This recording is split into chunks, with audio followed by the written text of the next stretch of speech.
Hey everyone! First time you're doing this in a while. We're talking about the Falcon and Winter Soldier, specifically Episode 1, which is just released about a couple of days ago as of this recording on Disney Plus. I just want to start this off by asking, do you think we're going to end up doing this once a week per episode? Because that would be kind of new territory for us. Usually we talk about movies or a whole season of a show as one piece. So I don't know. I think we're probably going to have enough material to discuss weekly, but I'm not sure if that's what's going to end up happening. Well, I know that I can't because I go out to sea again on the 13th, I think, and that's Mm, before season one ends. okay. Um, So we yeah, may just have to pull an Infinity podcast and do an episode about the first episode, and then come back later once it's all finished and do a kind of overall thoughts wrap up thing. yeah. And once we are done with this, I do want to do a Wanda spoiler cast if you're game for that. Yeah. Okay. But I guess I'll go ahead and go first. Yeah, I know that you had a very positive reaction to this first episode. Oh yeah, just loved it, top to bottom. Like couldn't have asked for a better. Couldn't have asked for a better first episode. I first of all, anyone who knows me knows that Captain America: Winter Soldier is still my favorite MCU film, and this felt very much in line with that. You got the political spy thriller aspect. Um, you have Sam still dealing with the fallout of both Infinity War and Endgame. Cap giving him the mantle, but him ultimately deciding, you know what, I can't take this mantle. This is yours. This belongs to you. Like I am not. This symbol is yours. Like I cannot take this and carry this on. It has to be strictly for you. It's your legacy. You're Captain America. You're the only Captain America. And I'm just going to step back and continue to be Falcon. Um, Also, this show does a both this and WandaVision, and we'll talk about this when we get to WandaVision. They both do a phenomenal job of building on the fallout of Endgame. I remember when the snap first happened, um, and before we had gotten Endgame, thinking, okay, we know all these characters are coming back, so how much is this really going to matter? You know, and I was worried, like, okay, like we bring everyone back in Endgame, and that's just it. Like everything's going to be hunky dory, and we're just going to continue stories. But no, like people were gone for 5 years, and the people that were still there had to deal with, you know, being being in that, I guess, for lack of a better word, dystopian kind of society where half the populace is just suddenly gone, and they have to adjust to that and deal with that. And then it's like a whole new situation when everyone is suddenly thrust back into the world after being gone for 5 years. And in a weird kind of timely roundabout way, it's it kind of mirrors what we're going through in real life with COVID and how the world is kind of forever changed by this pandemic. Like even when we eventually do get it under control and everyone's vaccinated and we don't have people dying all over the place, like systemically, like the way businesses have operated and so many people have learned that there's a lot we can actually do from home. I think the world is forever changed by this in much the same way that MCU is forever changed by the snap and people being gone for so long and then being thrown back and everything's just out of whack. Yeah, it's almost bizarre how much it kind of works in the favor of the story the past year and change of like just world culture and how it's been affected by this one event. And that applies as much to WandaVision as it does this show, I think, in a very different and interesting way, which we'll talk about when we talk about that show. But because I know some people who I've had discussions with on Twitter and stuff, who their stance is that they feel kind of bad that uh, that Endgame kind of quote unquote made things unnecessarily difficult for future storytellers and kind of put them in a bad spot, and that they feel like WandaVision and this show continue to reinforce for them that the MCU should have ended with Endgame. And I don't understand that because, yeah, the snap and that plot element has put things in a difficult place for a lot of these storytellers, and I think that's a great thing. I think that having this sudden major, not just status quo shift, but this thing that the people making these shows and writing these things in future movies have to constantly consider and work around, I think that puts them in an interesting creative place where WandaVision and so far this show and hopefully future projects have been allowed to feel more fresh because they are operating in a world that's fundamentally different from the one that we've been watching for the past 10 years.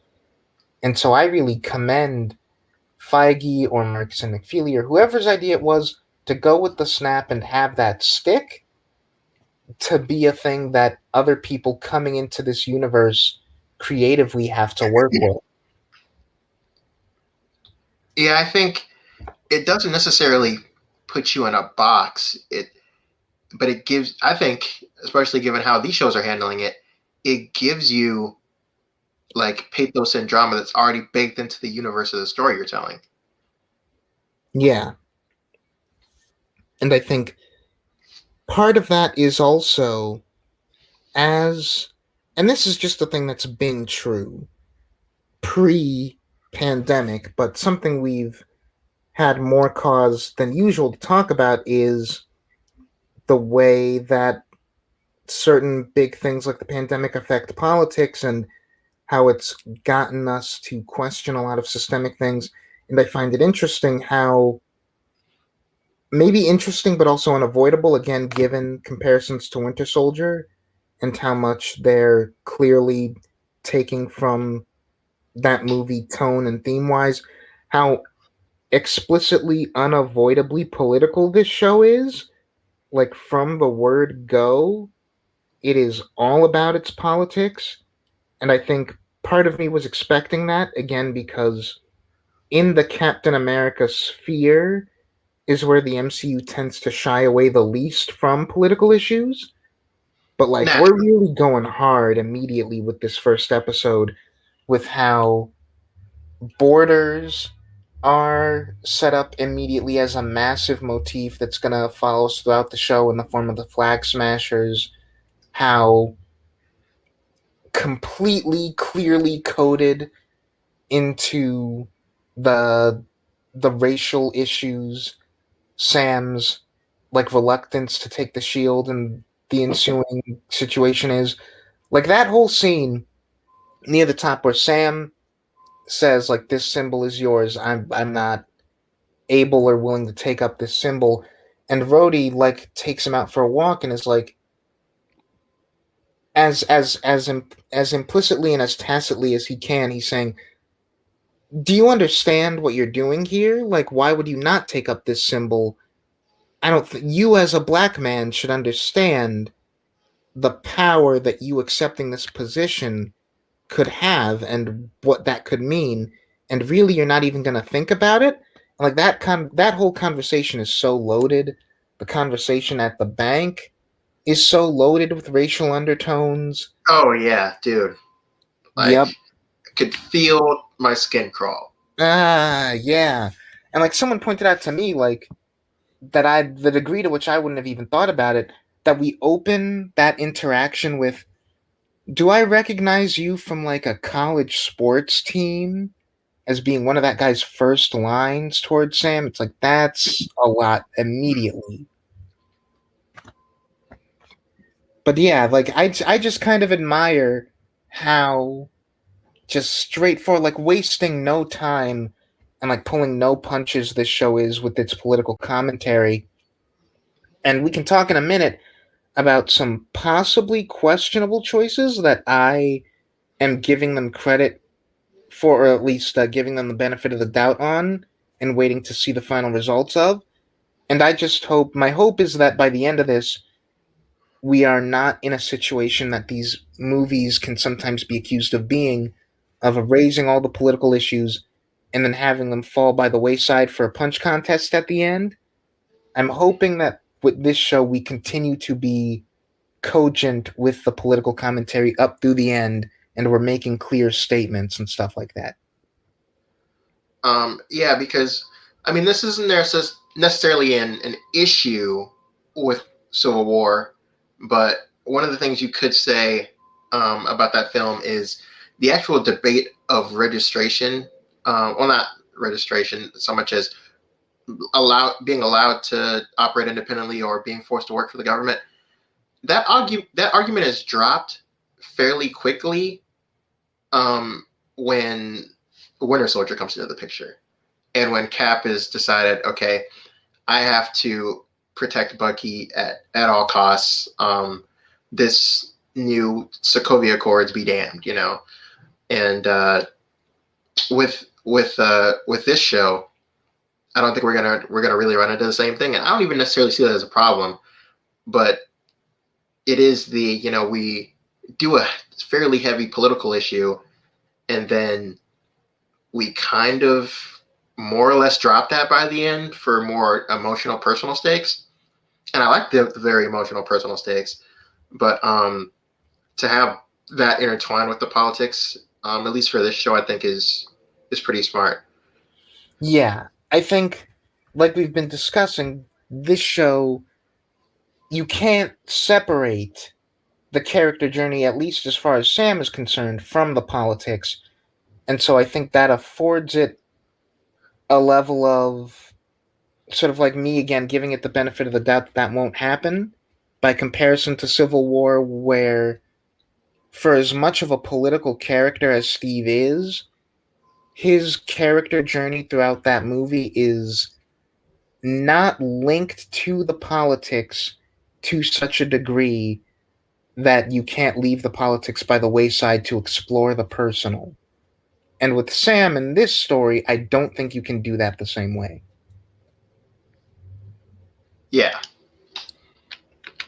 And like it's interesting where I suppose I'll use this to transition into the border thing, but the character of Torres and how we open this movie with Sam being the Falcon, obviously, and prior to that being a military veteran, and Torres, who's an active military service member, and both of them are men of color.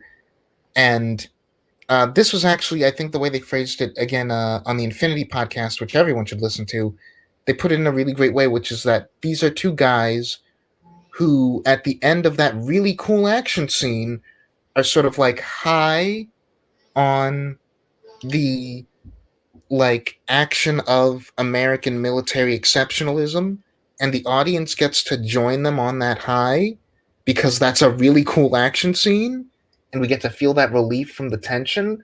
But then throughout the rest of the episode, they have to leave that space, and from every angle are just hit with the reminder that like it doesn't matter the cool things that you do or the fact that you are a hero. The system is like designed to take advantage of you and dismiss you, and you can't get away with the same things that other people can. And for Sam, that's the thing at the bank. And for Torres, that's getting like he tries to go in and like intercept the flag smashers, and he gets in over his head and he gets knocked the heck out. And so we end the episode with both of these guys sort of going from the start of the story where they're like, yeah, this is great, and like this is awesome, like fighting for our country, like being men of service, being heroes. And then, okay, but how much does your country or anyone really appreciate you for having done that?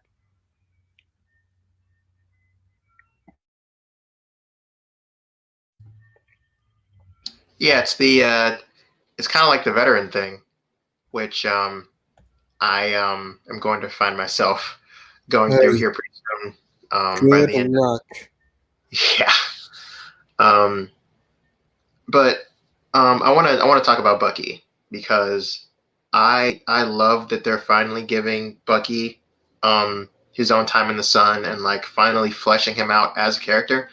Because as interesting as Bucky is, let's be honest, he's fairly ill defined throughout the course of a lot of these movies. Like we see him as Steve's best friend, and mostly through the eyes of Steve in the other Avengers.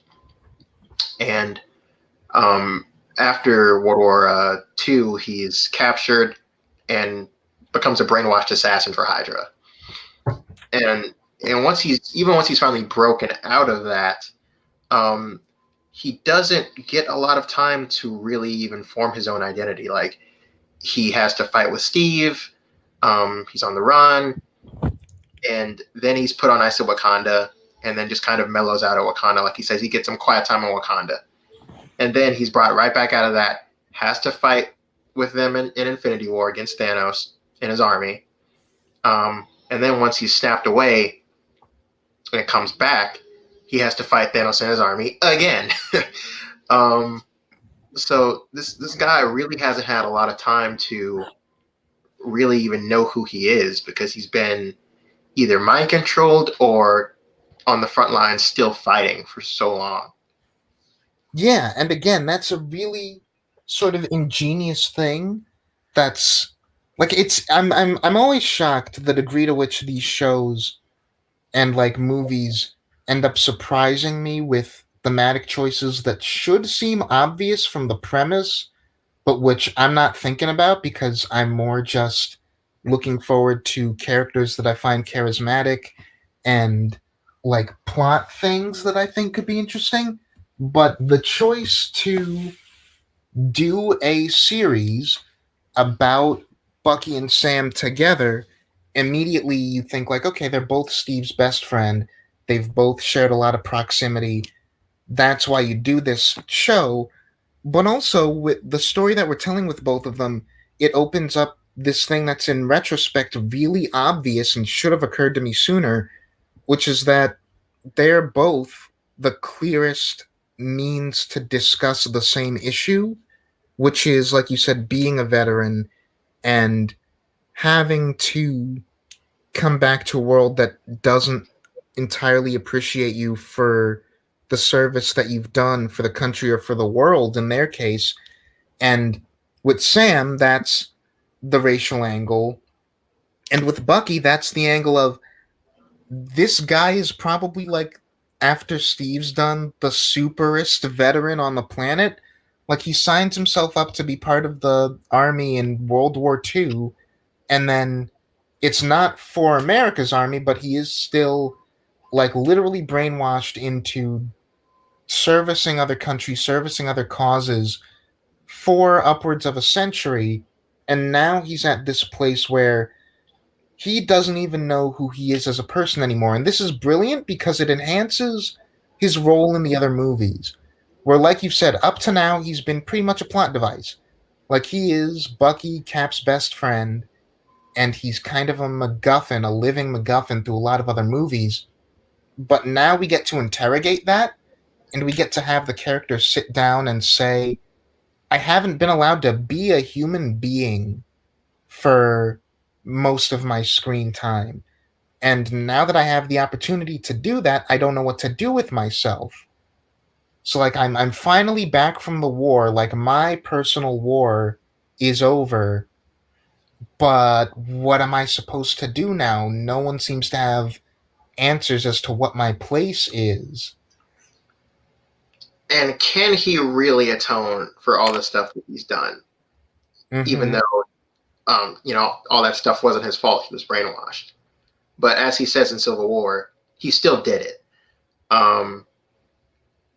So like with the Asian father and him like having that epic flashback of still being an assassin and taking out his son and him dealing with that, but like he's probably going to lose that relationship with that father as soon as he confesses or tells him anything, Yeah. Or and that's like really heart wrenching. yeah. And it's the fact that he's again we see him talk about it and then we see it demonstrated where he's like I'm free now. I have control over my mind, but what am I supposed to do? I can't really separate myself from what happened, and it's out of the goodness of his heart he's trying to be friends with this guy, and this guy gets him a date. But even in the context of a date, like a thing where he's slowly letting himself relax a bit, he can't escape this specific thing because I don't know, it's like he won't let himself have a world or a life that exists without some kind of constant reminder of his past. Like he could forge relationships with someone who's not this old guy, who's the dad of this person that he killed, but could he let himself do that, or does he feel like he needs to constantly have that proximity to that guilt? I'm not sure because, like, even Sam, who's tried to reach out and contact him, has been ignoring his calls. Mm-hmm. So like, Um, who knows? yeah, and that whole scene, that whole therapy scene, is probably my favorite scene in the episode. Hmm. The way it's shot, um, just it's shot so dynamically. That always impresses me when you can make a conversation compelling, like literally just two people sitting in chairs talking to each other. Yeah. And like I've I've seen people complain about the extreme close-ups and like was that necessary? And like I really like that. I like how much focus and claustrophobia that provides. And even that wide shot of that forest painting in the background, like you can't see the forest for the trees. Oh, I didn't even think of that.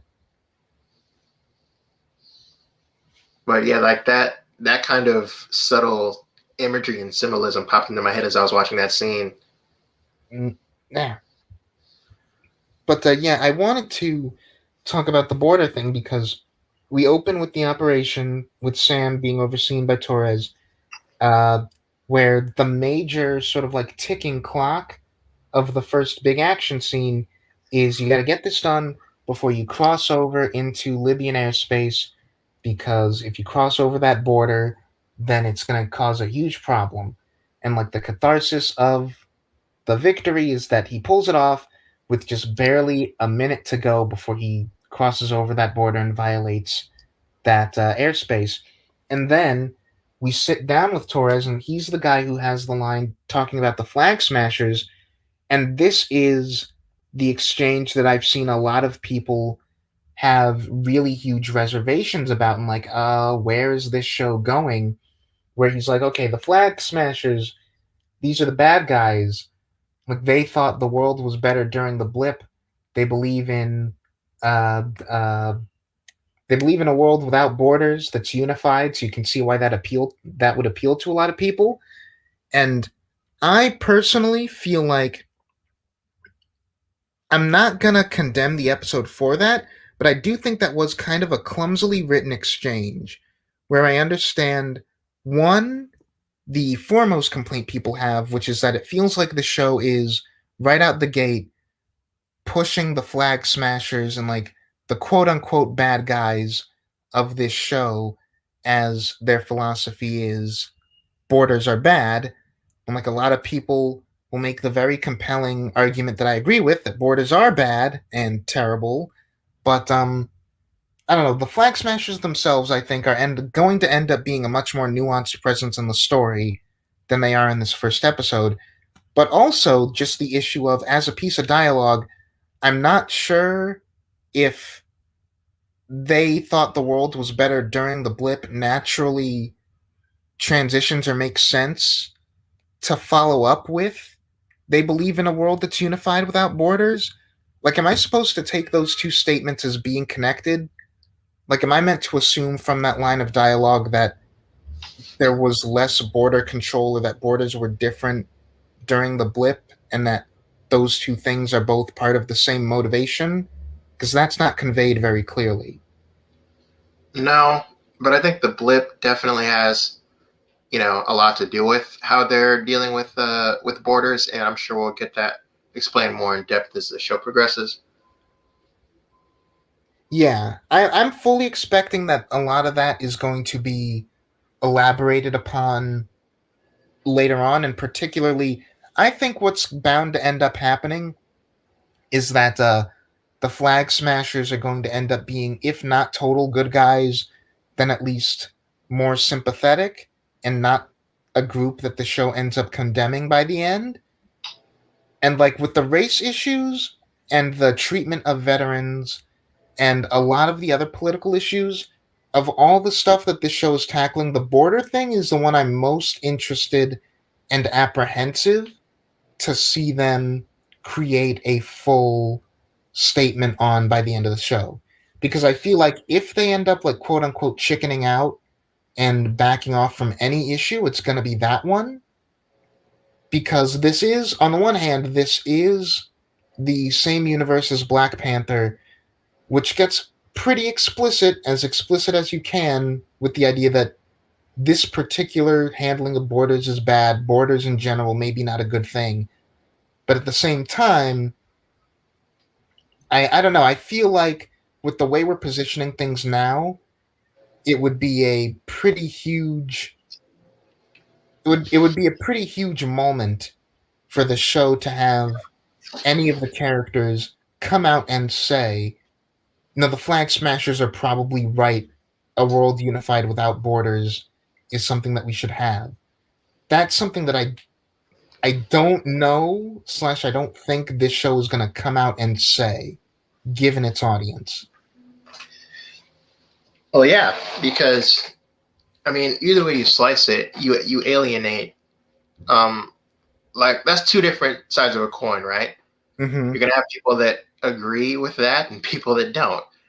So if you land either way, you do kind of risk alienating people. Yeah, and it's not as clean cut of an issue as like understanding the racial biases in your system or the way that veterans are mistreated by your system. That's like a global issue of people are going to have very strong feelings that you could agree with or disagree with, but you can understand where they're coming from either way. Yeah, it's ballsy, and it all depends on how they handle it. Um, but yeah, there's two more things I want to make sure I mention. The credits, specifically the ending credits. I really like the attention to detail. Um, the actress who plays Sharon Carter and the actor who plays Baron Zemo, their icons show up, but their names aren't actually listed because they're not in the episode. Ah, really? I could have swore Sharon Carter's actress's name was over her icon. Am I misremembering? I could have swore I saw her. Yeah, neither one of them were there because they weren't in the episode. Huh. Wow. And Yeah, that's a of nice little course, attention to detail. yeah, and of course the action. Um, Yeah, that action scene with Falcon was stellar. loved it. And like that's the thing that we've been advertising the show with all this time. So like it makes me assume that what we're gonna get next is stuff that they've been holding on to because it's even better. Yeah, and of course it looks just as good as anything in their movies. Like, and it's There's maybe some scenes, like a couple of shots of Red Wing that I think might have looked a little bit better on the big screen. But that aside, like zero complaints. yeah, and excuse me, um, the that whole sequence from top to bottom was insanely thrilling, and I like we've there is no line anymore, right? Like Mandalorian, The Boys, this show, like there is no line between movies and TV anymore. Yeah. I think yeah, I think maybe it's not so much that there's a line so much as it is there's kind of an umbrella under But we which blurred the line so hard that you can't even see it. yeah, I'd say that. Like the line is really blurred. Like there are obviously some movies that still look way better, but also there are a lot of movies that look exactly on par or debatably worse. So it's like there's clear overlap. Yeah, and we'll talk about this when we get to WandaVision.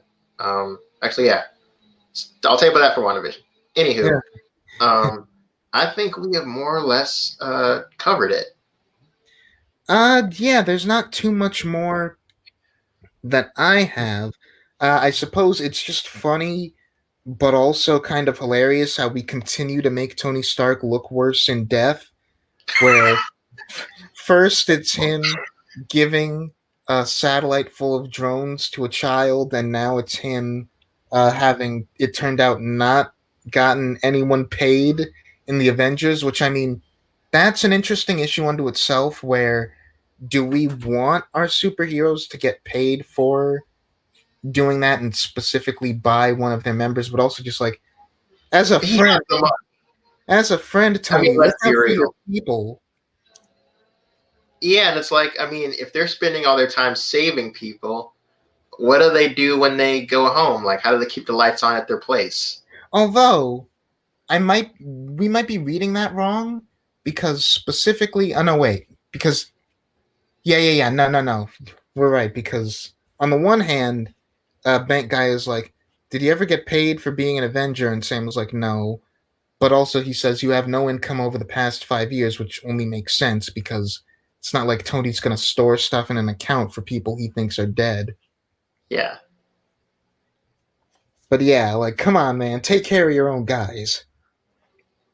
Which I think that he was. I mean, one of the funny, like, standout lines from Tony in Age of Ultron to me is, oh no, Cap is the leader. I just build everything and design everything and make everyone look cool.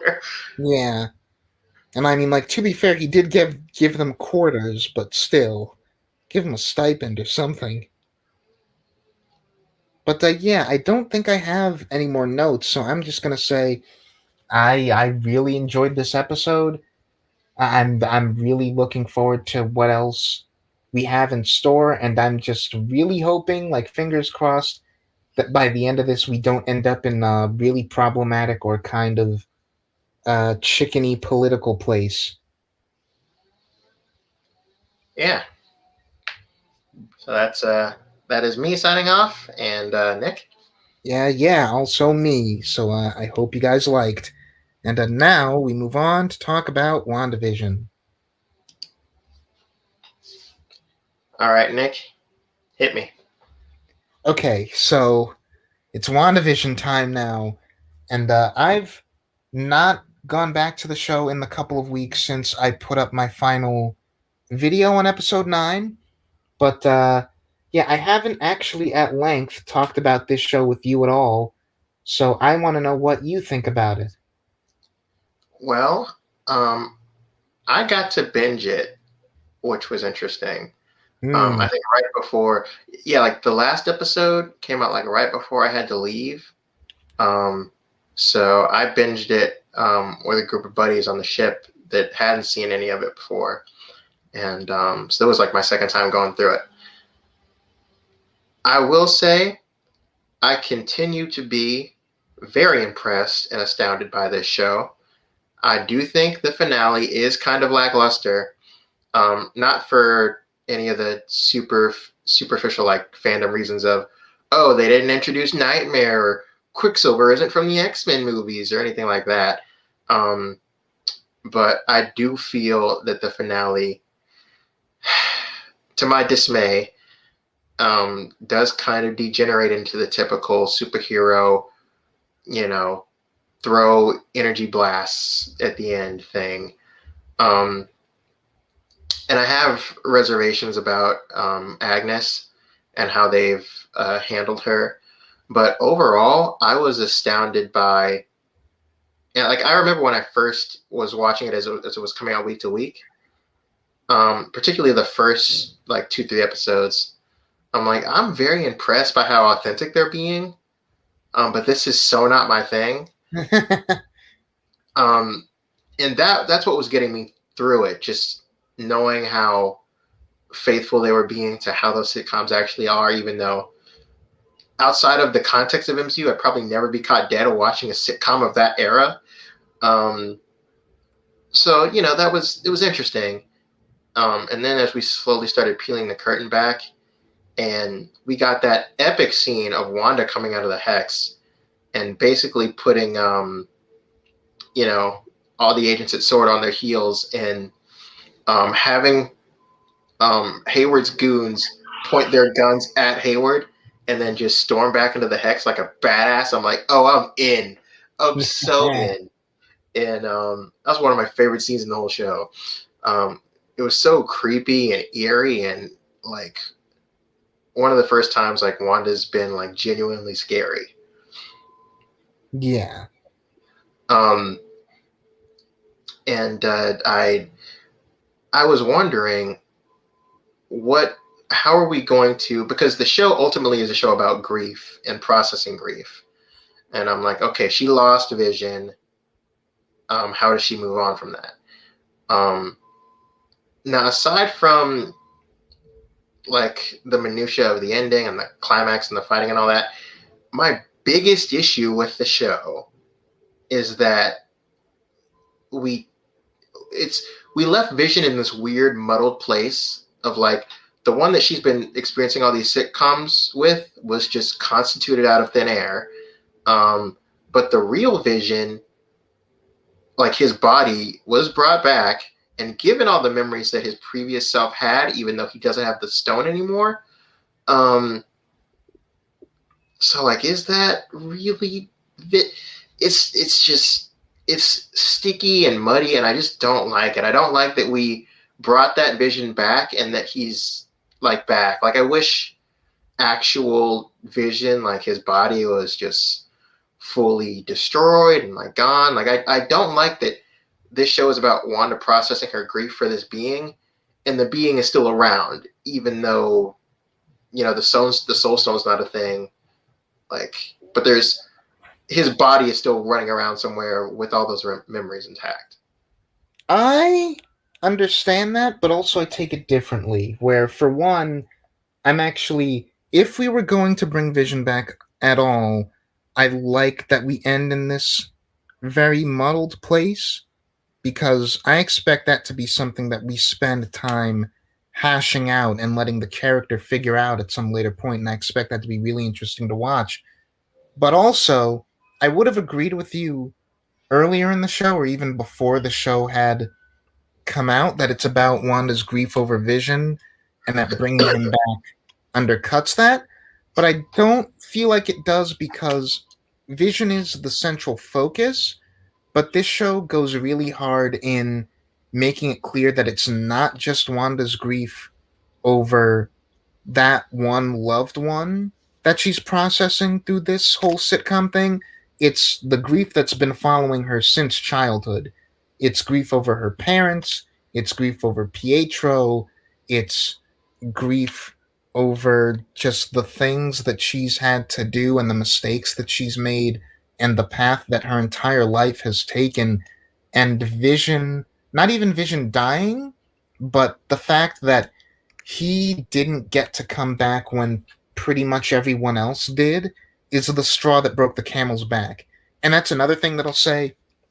We talked about earlier the way that these shows have been really, really making good use of the snap and the blip and everyone coming back and that being the new status quo to help inform their stories.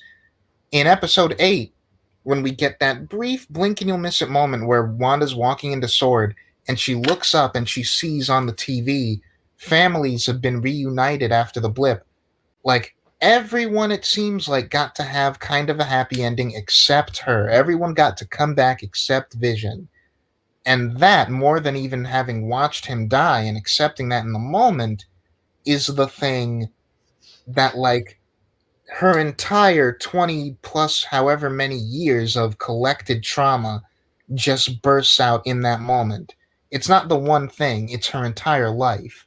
And so Vision being back, I don't know to what degree that fixes anything, because she's already kind of a broken person when she meets Vision for the first time. That's fair. I just I really detest it as a story choice to That's have fair. Vision alive in any capacity. They won me over on it about as well as they could have, as someone who was against that idea at the start of the show. I mean, especially after finding out the Vision that's hanging around with her in the Hex isn't the real Vision. Um, but so the actual sitcom stuff, as we moved further and further along, I was becoming more acclimated to it. And okay, I'll just get this out of the way. Um, the sword stuff is ultimately the weakest stuff in the show. Um, Mhm. I do really like Agent Wu. Is it? Yeah. Yeah, I like Agent Wu, and shockingly, I like Darcy. Yeah. Like I could not stand her in the Thor movies. I was insufferable. And then like out of nowhere, she's a really likable presence, and I kind of I kind of like every time she's on screen, and I'm like, what is even happening? This shouldn't be happening.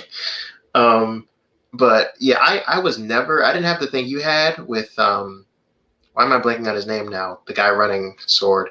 Hayward. Hayward. Yeah, I didn't have the thing with Hayward that you had of, oh, I'm sure he's gonna eventually be this interesting villain. I felt like he was super generic and one note from the get go and just kind of stayed that way. And I'm like, why? I detested him, and he didn't add anything to the show. Yeah. Um, Hayward is probably the singular biggest issue.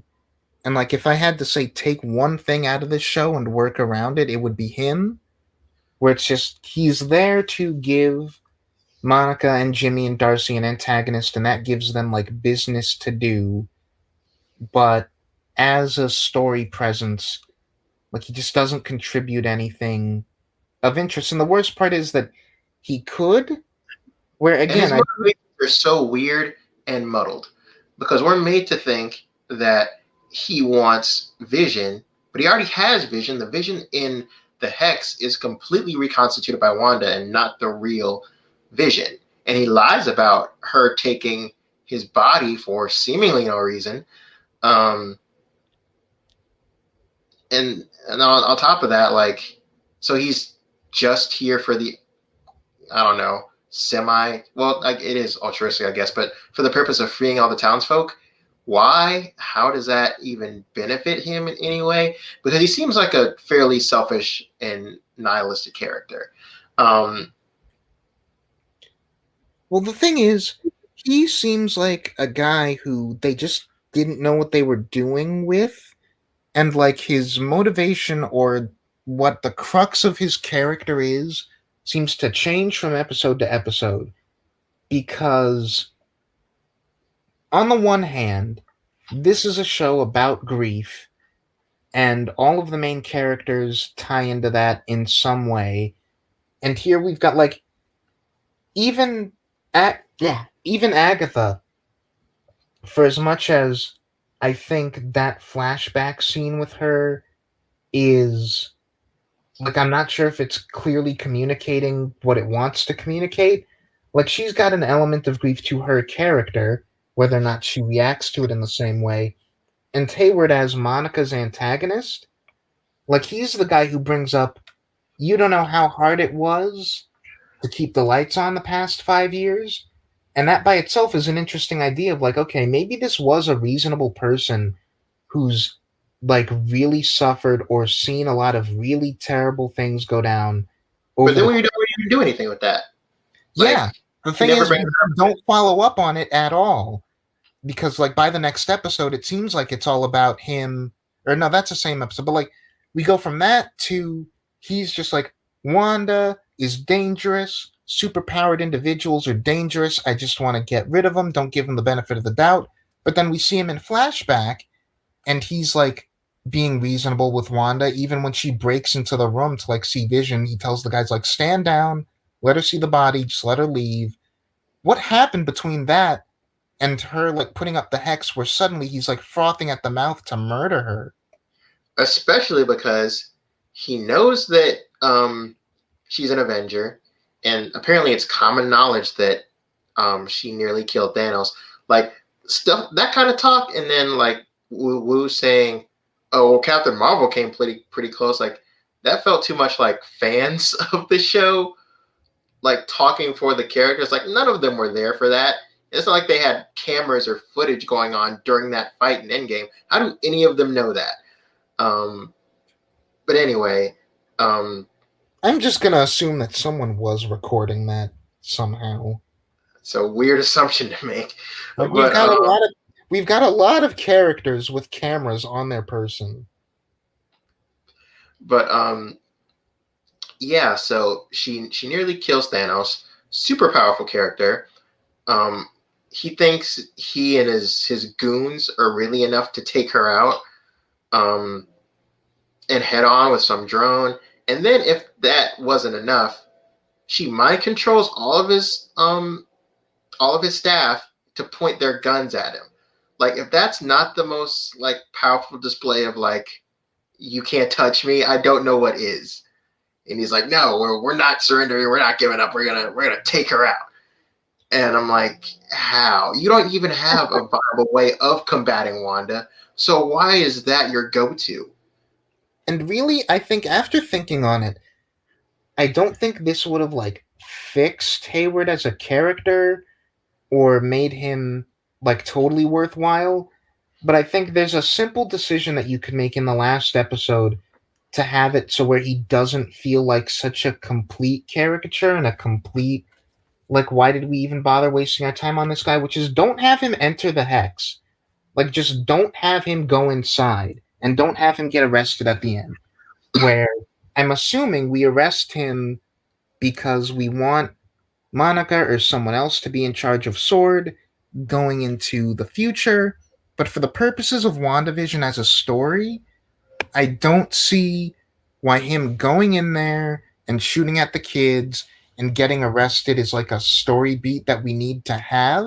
If he's just the like government jerk who's creating problems that escalate the situation, and that's just his role up through the end, and we don't make like a thing out of it where he goes inside and now he's like part of the main action, then okay, fine, that's just what his role is.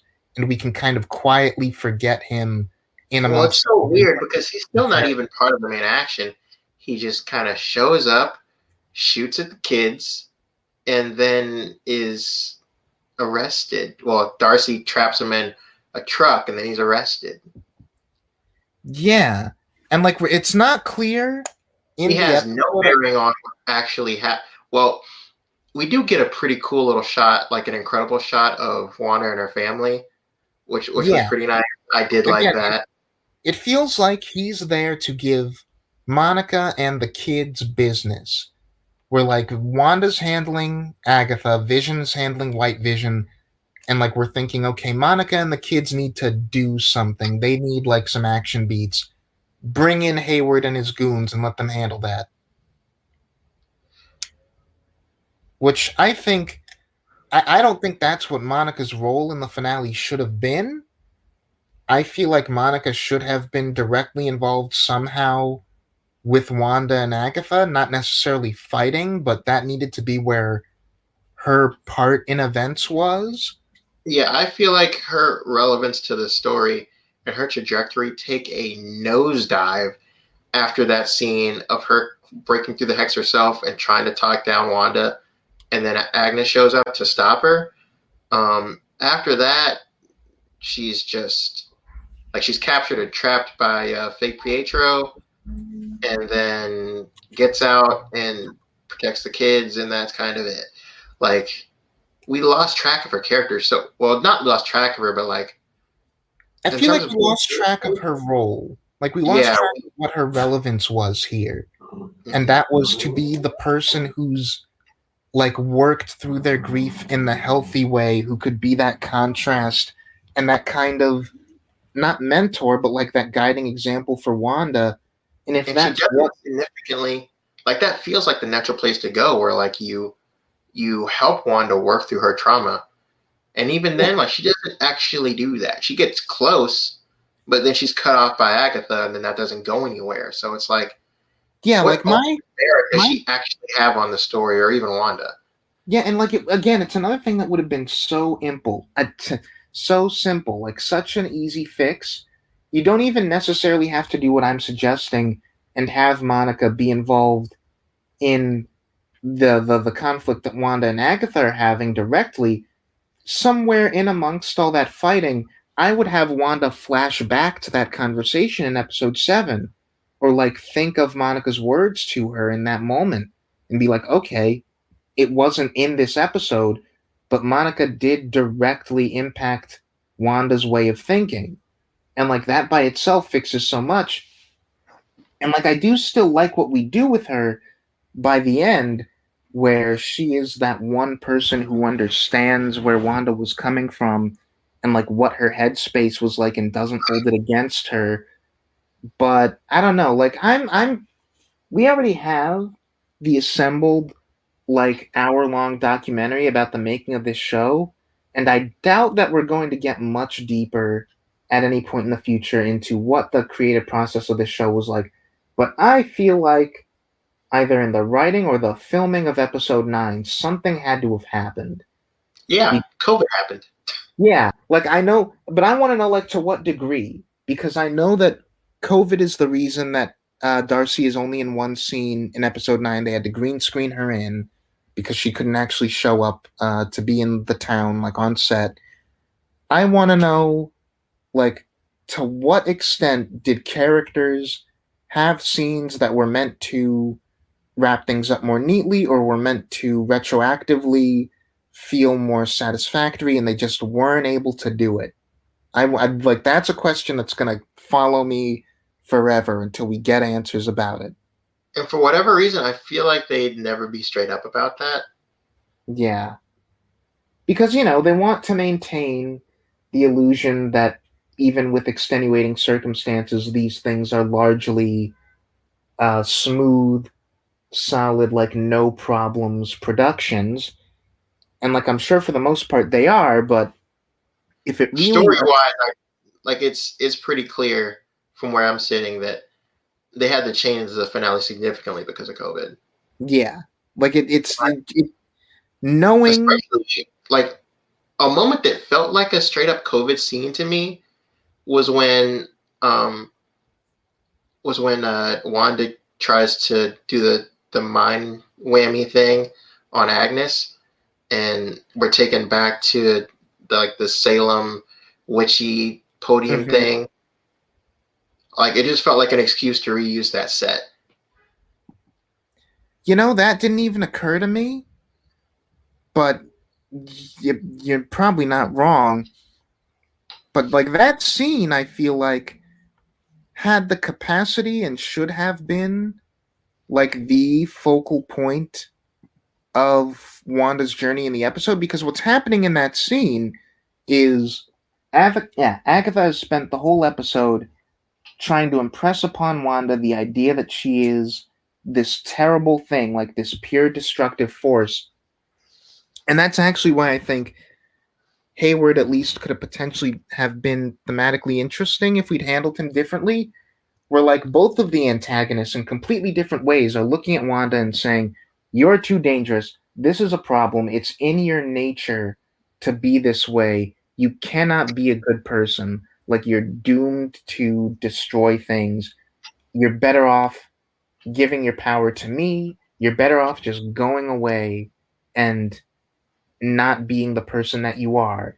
And then Wanda puts Agatha in the situation where she was that person, where Agatha's coven was like, "You are that danger. You are the thing that we have to either take power from or just outright destroy." And Agatha starts to succumb to that fear, and then it turns on Wanda to where it's. I think in the moment that scene is almost like the universe siding with Agnes, and like even the people who were against Agnes in her time, they spot Wanda and suddenly they think she's even worse. Like even the people who put Agnes in the same situation that Wanda is now in, of being told how dangerous she is, by comparison, Wanda is far, far worse. And I think that's the moment where Wanda as a character has to consciously decide, I'm not going to be that. This Hex thing, this sitcom thing I've been doing for the past few weeks, hurting people, like ruining their lives, inflicting them with trauma, I've got to stop that. Because if I don't, then I really am this monster that all of these people are saying that I am. And I think that's almost in the text, but not quite.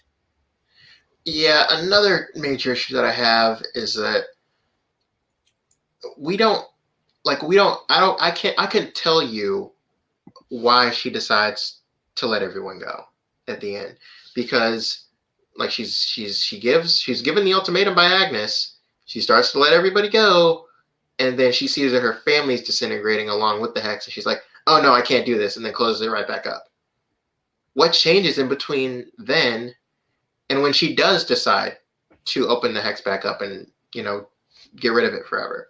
Yeah, see, my interpretation, and I admit it's a very generous interpretation, is that it's that moment. It's the moment where she understands, having like access to Agatha's mind, that like this is something that she fears, and like these are like a bunch of witches who recognize Agatha as dangerous. Then they turn to Wanda, and you're like, you're even more dangerous than Agatha. We've got to get rid of you. And so her attempt to like turn Agatha's fears on her instead just reinforces what Agatha has been saying, which is that she's dangerous and terrible. And so to prove that that's not the case, she has to stop doing this dangerous and terrible thing that she's been doing, no matter how much it hurts her to do so. Well, she doesn't even know that that's necessarily true.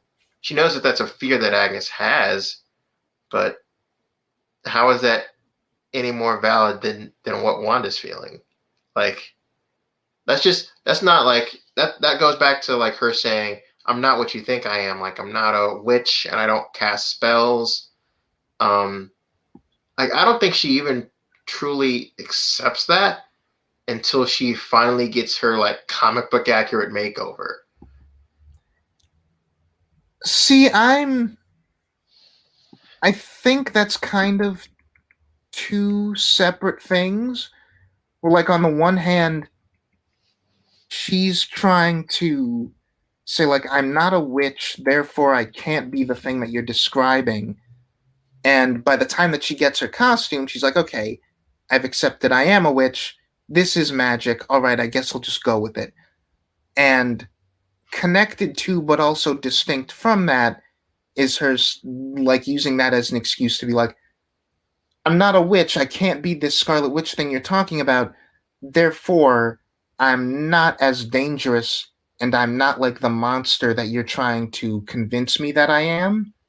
But then, as more and more voices tell her, yes, she is, she has to put an effort into proving that wrong. She can't just keep this going and be like, no, I'm not. That's not what I am. She has to prove it through action. Okay.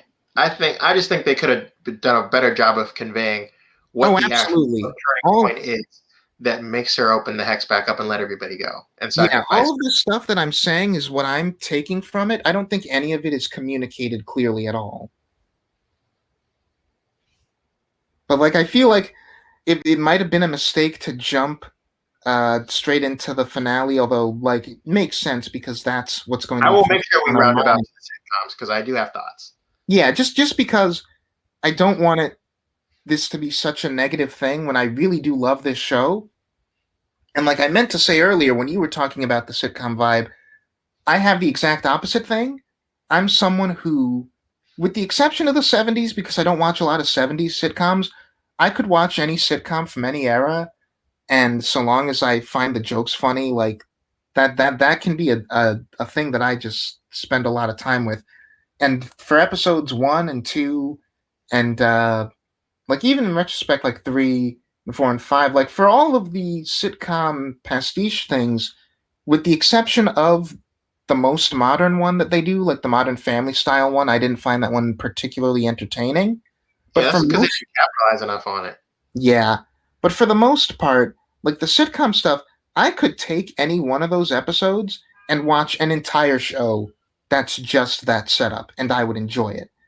Like a witch and a robot pretending to be normal in amongst all of these colorful townsfolk, and what shenanigans do they get into? I just find that super charming. I thought the jokes were actually funny and landed for the most part. And so, like, I was being carried through that even more than I was the intrigue of, like, where were we going to go from there. And so, yeah, it seems like a lot of people are split on that. There's some people who, like you, kind of appreciate the craft of the pastiche and the fact that, like, they're so fully dedicated to the form, but don't find it funny and don't find it compelling outside of that. And then there's people like me who appreciate that, but also just think it's funny. Weirdly, I found it more funny the second time. Maybe it's because I was with friends and some who are significantly older than me that grew up with some of them and found it funny. That makes Um, yeah. I mean, that's a little disparaging. I don't want to say it was all funny, like vicariously. I did actually find myself laughing more the second time around. yeah. And because I'm trying to think, like, I don't know. I just each I like that each episode has a different status quo to it. So it genuinely does feel like each episode could be its own show beyond just the style of it. And yet it also feels totally of a piece with each other. And that And it so also I feels realized there's a reason. There's a reason for the switches to the next era. Something snaps Wanda out of it and gives her like clarity of like something's wrong, something's going on. I don't. I just want to ignore it and keep living in my fantasy, and then she'll jump to another decade. yeah. And it's like it's really interesting the ways that they do and don't talk about it, and like what's made clear and what's kind of just implied, to like where that conversation with her and Vision in episode 5, which I think is one of my favorite scenes for just how real and like emotionally intense it gets. Oh yeah, when they both like levitate, and he's like, "Stop lying to me." Yeah, and like right before that was like Norm has a family and he can't reach them because you won't let him reach them. But before that, where he says, what do you want us to do? Just go watch TV or turn in for the night so that you can change everything again?" And it's that really interesting moment of like, oh, Vision Vision has picked up on the fact that things like change stylistically, like practically on the day, it seems, but he hasn't mentioned it till now because I guess it was subconscious, or like Wanda has actively stopped him from questioning it.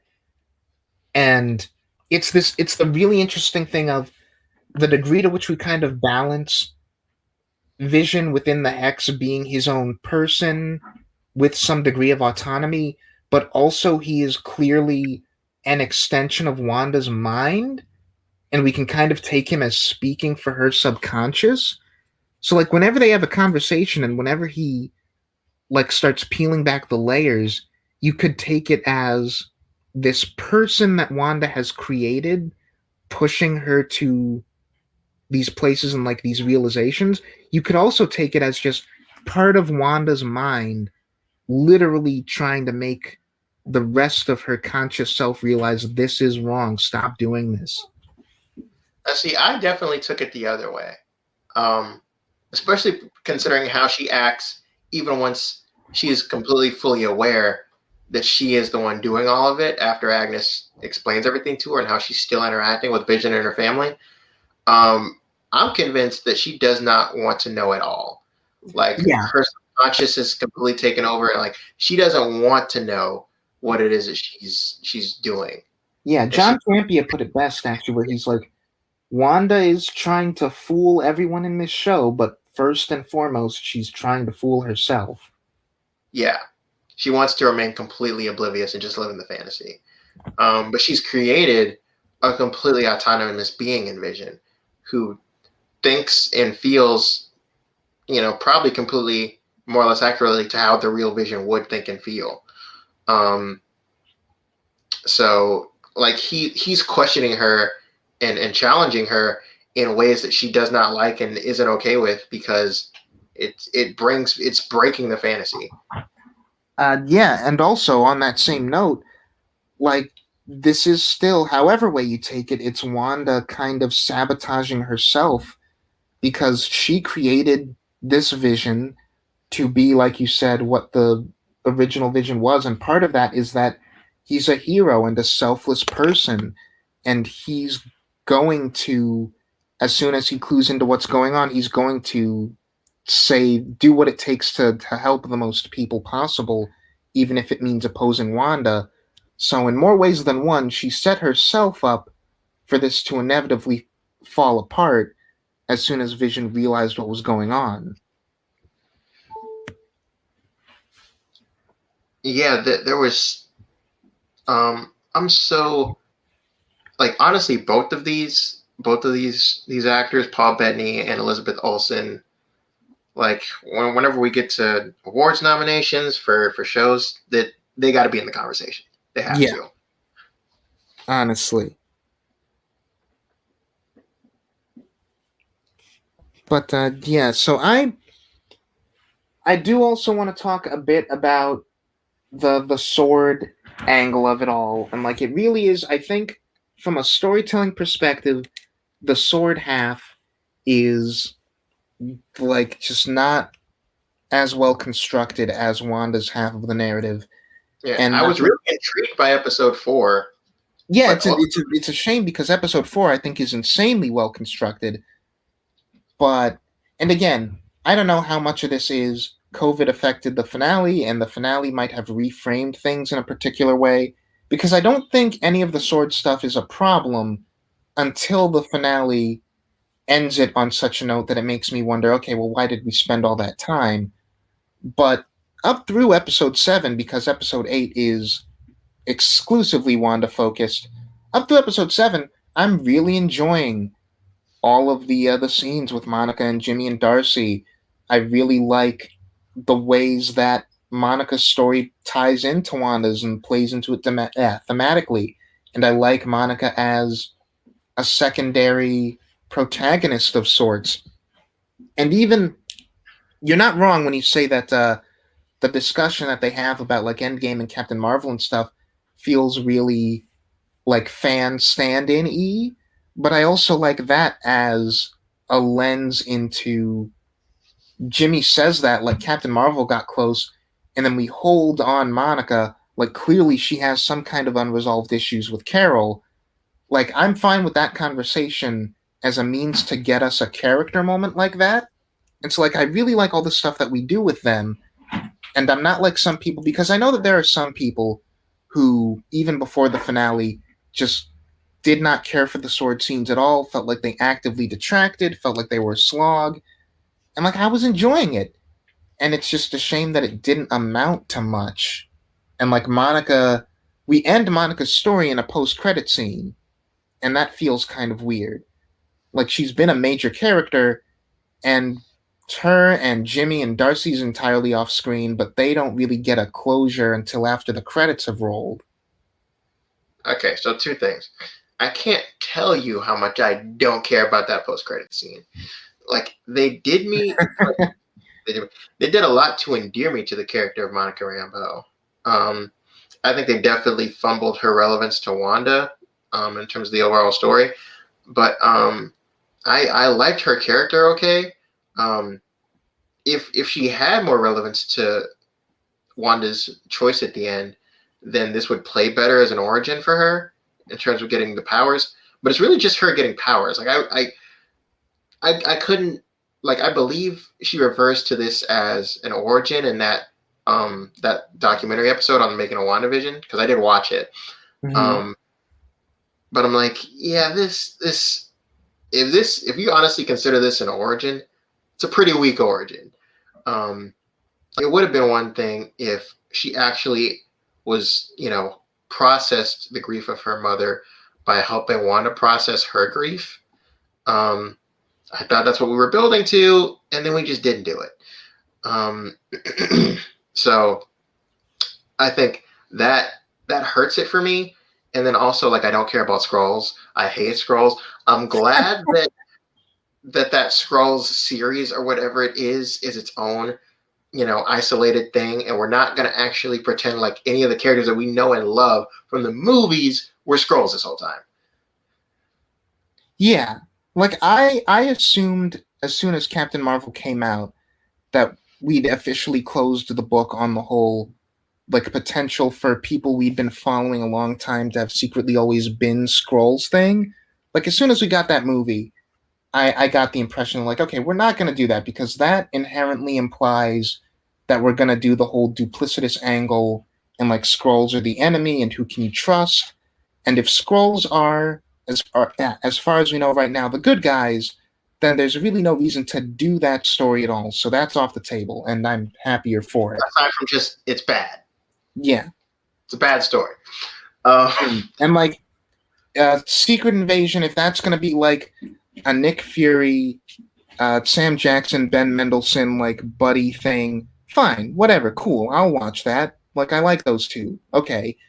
But yeah, I don't like. I'm not necessarily apathetic towards the lead into Captain Marvel 2, which I'm assuming that is, but it really does. It feels so disconnected from the rest of the story. It does. It Same doesn't. thing when they did it in Far From Home. Yeah, yeah, and like it doesn't. With Far From Home, it's even more disconnected from that story, but it doesn't bother me as much there because that was all about Peter anyway. Like his was the character arc that we were following, and it reached a conclusion. So whatever, you can tack on whatever you feel like at the end. Monica, like you're saying, has been a character who has had an arc unto herself that we were following, and it seems like the story thinks it resolved it, but didn't actually. And we end on this note of like, okay, there's a friend of your mom's who wants to talk to you. Like this is a clear lead in into another story that's not related to this one, but will feature Monica. And like, oh well, I kind of wished that Monica got to conclude the story that we were telling with her here in this show first, before we teased with check out the next thing that this person will be in. And while we're on the subject of Monica Rambeau, I got to talk about what she says to Wanda at the end, because like I've heard you and some people say, okay, yeah, like she's like in an effort to make her sympathetic, the show's kind of trying to sidestep the fact that she was mind controlling all these people and everything, and that Wanda doesn't face strong enough consequences for that. See, I don't really agree with that. Yeah, I don't quite feel as strongly about that as I did making that video, just to clarify. Of course. Now, from my viewpoint, in terms of she doesn't suffer enough, well, she's a pretty powerful character, and nobody likes being in prison. So, of course, she's not just going to let herself be arrested. Yeah, we've got the same problem with her that we do with the Diamonds and Steven Universe, which is if you want them to suffer some kind of punitive justice, then it would have to be completely voluntary because they're so powerful, like, you can't really touch them. Like, you just kind of have to take them at their word that they're not going to do it again. Yeah, so she's not going to let herself be arrested. So she just leaves and isolates herself in a cabin. Now, obviously, that's not the same thing because she can come and go as she pleases, but she's chosen to retreat from society and focus on herself. Technically speaking, that's not really a punishment, but I think that self-isolation is not recompense, but like that's a natural place to go, and I appreciate. Yeah. If you separate yourself from the idea that she has to suffer a punishment, because she has already, like you said, she's already suffered. She's lost a lot. And to the extent that we accept that she can't be punished by an exterior force, then what we have is basically as satisfying as we can hope to get. Yeah, and I like that. Now, I I don't see it as the show justifying what she's done. It's simply letting it live in the gray. Like, Yeah. yes, she did kidnap and mind control all these people.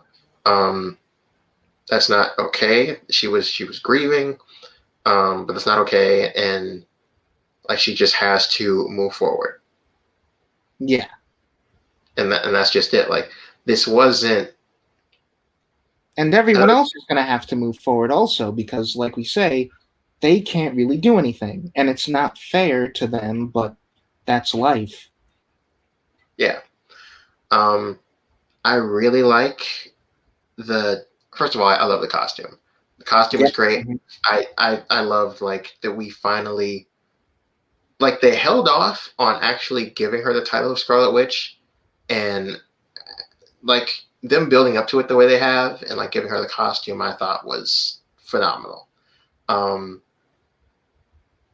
like now that we've come out and blatantly said like she is magical and she is the Scarlet Witch, and she's even like looking through the spell book and actually learning magic. I loved all of that. The costume looks incredible. Um, the only weird thing is like it's said that you're more powerful than the Sorcerer Supreme and you have no need for incantation. Okay, being like the Sorcerer Supreme thing is obviously a nod to what they're going to do with her in Doctor Strange 2. The annoying thing is no need for incantation. Because they Like already don't use they, incantations. they already don't use incantation, yeah. Which, now that we have this, I do kind of actually, yeah, I'm completely with Eric from Geek Evolution. He's like, yeah, it's really lame that they don't use incantations in that movie at all. Um, because it's like, okay, she has no need for incantation. Yeah, neither does Doctor Strange or any other magic user in these movies. Yeah, well, what are you gonna do? It's a Yeah. weird line, but I guess we'll just have to live with it. Um, it'd be so much worse if retroactively he had to start saying incantations in the next movie. I'd honestly kind of love that. It'd be hilarious. Um, but yeah, I'd be interested to see him deliver some of that. But actually, I think it'd be really cool if they went the other way with it, where it's like instead of having to say cantations for every single magic, like it's only like major, like forbidden Ah, uh, spells that you need to actually incantate for them to, because those are the most powerful ones and they require incantation. mm. And like I think the interesting thing about the Scarlet Witch like moniker finally being given to her is that we've positioned it so that name is an indicator of like this dangerous person that she's trying not to be. And I think that helps, like you said, with the fact that we leave her in a gray area where she seems to understand what she did was wrong, but who's to say if she'll be completely on the up and up next time we see her? So I like the idea that if she chooses to stick with this name, it can mean any number of things as far as like how is she thinking of herself morally? What is her alignment? How does she view herself as? Like that this name we've imbued with an inherent meaning, and the character now gets to shape that meaning based on what she does. Yeah, she's weirdly like the MCU's Hellboy, where it's like Mm, she's destined to end the world, but is constantly having to fight against that. yeah. And like to what degree, because we end with her hearing her kids, like what's going to be her Honestly, MO when she shows up in Doctor Strange? Like, is she going to be acting selfishly or selflessly or somewhere in between? that came across to me as the Mystique pretending to be Stryker thing at the end of X-Men Days of Future Past. Like a cool little flourish that they threw in last minute, but doesn't Yeah, actually have any bearing on the next story. yeah, I'm not going to be remotely surprised if she shows up in Doctor Strange and her kids don't come up at all. But I did like her, like astro projecting and practicing magic while drinking coffee. That was really cool. Yeah. Let me see. We talked a lot about Agatha and her role in the finale, but how do you just feel about her as a character, and obviously Catherine Hahn being the best? I remember being on first viewing really underwhelmed that she what was I even underwhelmed about? Oh yeah, that she wasn't I didn't need her to be the villain, and I'm glad that like the person actually creating the hex was Wanda, and Agus is just kind of this skeevy kind of Starscream esque character that's just pulling strings in the background and Mm-hmm. um, wants to usurp Wanda's power. Um, I thought that was really cool, and I liked. The main thing was just I remember being angry that the show kind of pretends like she's the big bad. Um, because I'm like, that's the most obvious place you could possibly go. And then they subverted it, and I was like, okay, cool. Yeah, Um, that's just the character showboating at that point. yeah. So that in the moment that reveal, I was like, oh, this is awful. Like I saw this coming a mile away. Yeah, I But they, think they were clever though with the choice of clips that they used, to where like if you're looking at it in the context, like okay, what is she actually doing in this montage? It's clear that she's not behind everything. yeah. Um, but that leads me to, oh, she was great. She was lovely. She was really playing to all the sitcom stuff very, very well. Um, it's like she was literally born in every single, well, not born in, but like, uh, like she was from all those eras that they were doing. It was insanely good.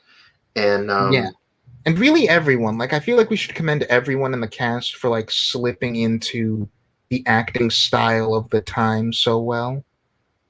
oh yeah, they all did an insanely good job. Um, but yeah, Catherine Hahn she was great, man. Like I don't know what else I can say. Like she she killed every single scene she was in.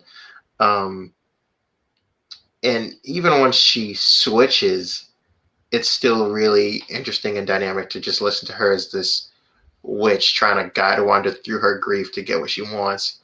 Um, it was really compelling stuff. I liked her all the way through. Um, Now, as for her being behind fake Quicksilver, let's go ahead and get this out of the way because Oh yeah, would you believe me if I said I'd honestly forgotten that this was even a thing? Like I oh, forgot we hadn't talked about this yet. so I did not when they first of all when the reveal happened. It's episode 5, right? Yes, tail end of episode 5. Yeah.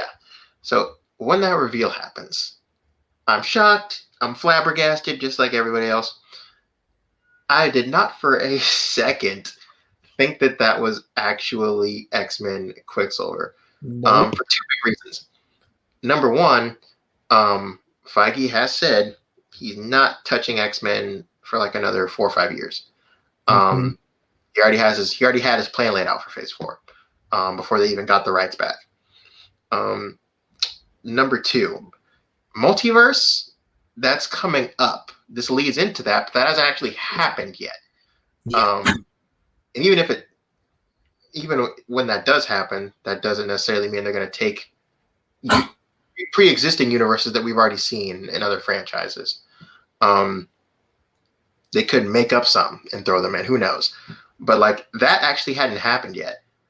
So I'm like, yeah, this definitely isn't Quicksilver from those movies. Yeah, and Um, number three, and like most pertinent to me, was that no part of me believes that Kevin Feige wants the MCU's X-Men, any of them, to just be Fox X-Men imported over from those movies. yeah, he's gonna go original for everybody.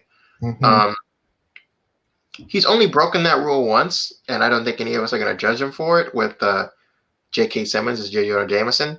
Yeah, that's one of those things where it's like it's a supporting character, it's a bit part in that movie, and it's a performance so iconic, no one's really gonna blame him.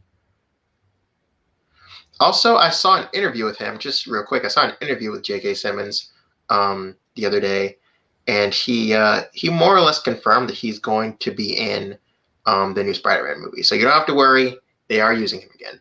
Nice. But yeah, man, I I wasn't at all angry or frustrated that they weren't using this as a direct springboard into multiverse stuff. Obviously, this still leads into Doctor Strange, but like I didn't need Mephisto to show up. I didn't need um an X-Men character from a whole other different continuity that doesn't even really fit or jive with this one to be in this show. Yeah, and like there's a lot of different angles to approach this from, because there are a lot of different reactions to feeling kind of jilted by this. And like I think for one, there's people who are just mad that it's not Fox Quicksilver and mad that their weeks of theorizing were in vain. And those people, I think, are being unreasonable because they should have known that it wouldn't be Fox Quicksilver and stuff like that. And they say, like, oh, well, they shouldn't have cast Evan Peters because that was just leading us on. And, like, I kind of understand feeling like you were led on by the casting, but it's a fun casting gag. Like, they cast Quicksilver as Quicksilver. Isn't that funny?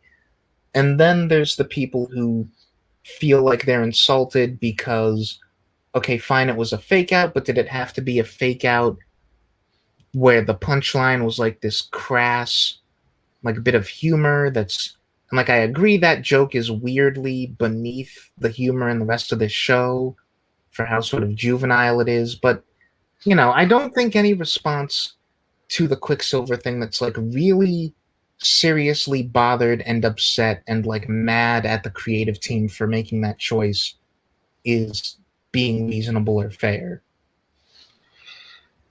Yeah, I'm totally with you on that. Like, um, if like the show wasn't bad just because they didn't give you something that they didn't even promise you. Like no one came out and said you were getting X-Men's like Fox X-Men's Quicksilver. Yeah. Casting doesn't automatically prove that. Now, what I will say is, honestly, I found the joke kind of funny. I did I did chuckle when he's like boner. Like his reaction to it made it funny. Like I was like, wow, really? She's like, boner? I was like, huh, okay. And then he's like, boner. I lost it. But yeah, I mean, humor is very subjective. Sometimes it's gonna play, sometimes it doesn't. But I don't think his entire character is predicated on the reveal that he's not who most people are assuming he is. Because there's so much pathos and drama as he's digging in through Wanda at the Halloween episode and like, asking her those deep questions he doesn't want to, answer or even think about. And honestly, we just get great comedy mileage out of the guy. Like he's hysterical. And Yeah. he was a great welcome presence. And I was kind of sad we didn't see more of him after that episode. Yeah, and like the thing that a lot of people picked up on, which they do talk about, I think it's in the behind the scenes thing, or it might have been an interview that I read.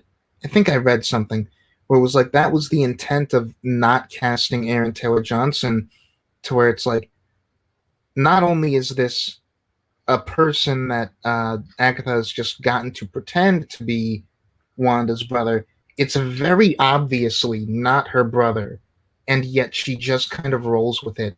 And that speaks to how far gone she is and how caught up in her own head she is, to where it's like, she can tell that this is not Pietro immediately at a glance, but she accepts this stranger as her brother because that's just what she feels like she needs, and her psychology is not allowing her to be rational.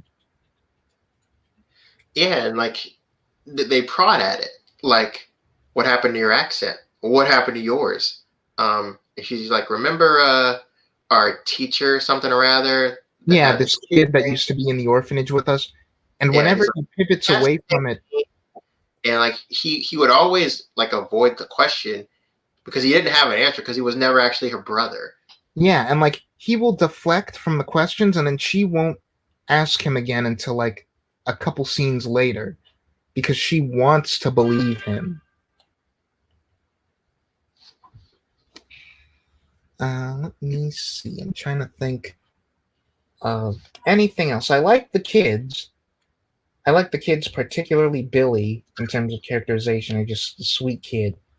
I felt really bad when they had to bite it, but well, I do still agree that I don't think the hearing their voices is going to factor into Doctor Strange at all, or at least I won't be surprised if it doesn't. I would be surprised if at some point, even if played by different people, Billy and Tommy don't factor into another thing again in the future. And that could be I'm like years down the line, but still. yeah, I'm wondering how that sequel, that Doctor Strange people, is gonna play for people who haven't seen this show. I'm expecting that it'll be the usual modus operandi of these movies up to now, which is that Wanda will show up, and to the degree that it informs her role in the story, she'll provide some quick exposition about, like, oh, I had a loved one, or I had children, or I had this life, and then I lost it, and it'll be this vague thing that's like, it's clear enough that this character has been through something, and you get the broad strokes, but it won't be a thing that's distracting if you're just seeing her appear as a supporting character in Doctor Strange's story. Yeah. This doesn't exactly tie into what we have in the show, but I do want to mention one of my big pet peeves with Wanda as a character pre this show. Because, as I've always said, she's remained one of my favorite secondary characters of the MCU. And the big thing that I don't like about her initial appearance in Age of Ultron is that, like, this is the man that both she and Tony Stark, I mean, is Mm. the man that both she and her brother associate with their childhood trauma and the death of their parents, obviously, because it was his weapons that were used to bomb their house. And like she does not have like a one-on-one conversation with him before deciding to join a group that he's a part of. I I I don't really. That's always never sat right with me. That like they hold this animosity and this personal grudge against Tony Stark and are willing to join. I guess because he also kind of leaves the team in that movie at the end, but it's Well, always I think the movie, well, like that movie, and not to like make the discussion about that movie, but that movie is like so chock full of stuff and is already filled to the brim. And I think with the time that they had, they tried to dedicate certain shots to visually conveying like a relationship dynamic shift where at least Wanda, if not both of them, are like, oh, like I've had this idea of Tony Stark in my head, and here is the actual person fighting alongside me and like saving my life and stuff. And that, like, with as big and stuffed full of like different things as that movie is, they didn't have the time, and they try to convey that in a matter of like seconds. And whether or not you think it works, I think is down to the individual. yeah, I mean, not having seen that movie in a very long time, I still don't think it works. But I also think that's like the runtime issue is because Joss Whedon was so determined to make that movie shorter than the first one, but with more characters. Hmm. And I think he kind of, I mean, I still like that movie, but I really think he shot himself in the foot and handicapped himself by forcing it to be shorter. Yeah, but I think that's another thing with that movie, like the finale of this show, where I'm reading something into it that I think is there, but is not conveyed clearly. But yeah, overall, I still really like. I honestly, I'll go as far as say love. I love the show. I Yeah, me do. too. I think it's real. It was really bold, and even though we don't really get like an action scene until the very end, and it's not even all that compelling. By the way, the stuff with Vision and White Vision was some of the most dodgy CGI. Like that reminded me of like that ending fight scene in Black Panther. I I thought did them not have that. I was like never distracted by any of it. I was with some of the flying shots and them like fighting and like lasering at each other. Like some of them phasing in and out of each other was kind of cool. Hmm. But there were some shots there that didn't look fully done to me anyway. Um, but yeah, I mean, outside of that, like this was a very bold show for Marvel to make, Yeah, and I I was I really enjoyed it, and I would definitely recommend it to anyone who hasn't seen it yet. yeah. I think it's for however you feel about the last episode. I think as a whole product, it's just really creative, really smart, and I think if the last episode is disappointing, it's only because the show up to that point had been so smart with its structure and its crafting. And even if it fell apart a bit at the end there, I don't think that takes away from the real strengths that it was displaying up to that point. And like the investment is there, man. I mean, I was already, even despite their limited screen time, like I was already invested in these two as characters, especially Wanda. And I remember when I first saw Infinity War, um, like my first like cry, like I'm not gonna say that's the first time I even cried in the theater, Mm. but when she had to kill Vision and then he was brought back by Thanos and she had to watch him get murdered again a lot more violently, um, like I couldn't help the tears from streaming down. Hmm. And Yeah, like they only build on that relationship further, and like even though like Real Vision is gone, like the investment from how she felt about him and her grief process and seeing her finally come to terms with it was beyond powerful. and so much of that is the chemistry of these two actors, and this show really takes advantage of that. But yeah, I hope you guys enjoyed listening to this. If you haven't listened to the episode 1 Falcon Winter Soldier thing we did, recorded immediately prior to this, go ahead and listen to that too. And yeah, thanks for listening.